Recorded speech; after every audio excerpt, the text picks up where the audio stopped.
अस्सलाम वालेकुम रहमतुल्लाहि व बरकातुहू। सदर वाल नूर दवाखाना यूट्यूब चैनल।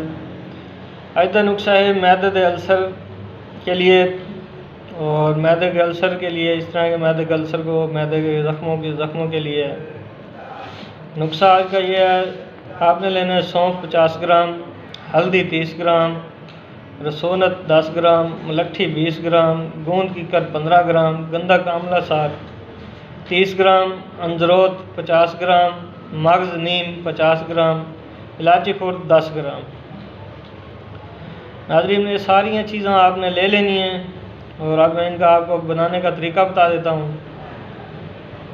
इसका बनाने का तरीका ये है कि आपने तमाम चीज़ों का जो है ना एक बारीक सफ़ूफ बना लेना है, बिल्कुल बारीक। इन सब चीज़ों को कूट कर आम दस्ते में या ग्राइंडर में डाल कर ना बिल्कुल आपने इसका सफ़ूफ बना। तो नाज़रीन, आपने इसका जो है एक सफ़ूफ बिल्कुल बारीक करके एक सफ़ूफ बना लेना है। सफ़ूफ बना के आपने इसको अपने पास महफूज रख लेना है, किसी जार में रख देना है। इसकी खुराक जो है 1 ग्राम सुबह, दोपहर, शाम खाने के बाद 1 घंटा बाद लेनी है, ताज़ा पानी के साथ। नाज़रीन, ये सिर्फ आप 15 दिन इस्तेमाल करेंगे। 15 दिन इस्तेमाल करने के बाद मैदे का हर किस्म का अल्सर, आंतों के ज़ख़म और जिगर के ज़ख्मों का बेहतरीन इलाज है।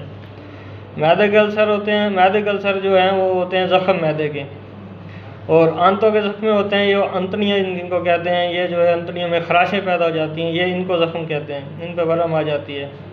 और तीसरा ये जिगर के लिए बहुत ही कारआमद नुस्खा है। जिगर के ज़ख्मों के लिए भी ये कमाल का नुस्खा है। नाज़रीन, ये बनाएं, इस्तेमाल करें और आप दुआएं में याद रखेंगे।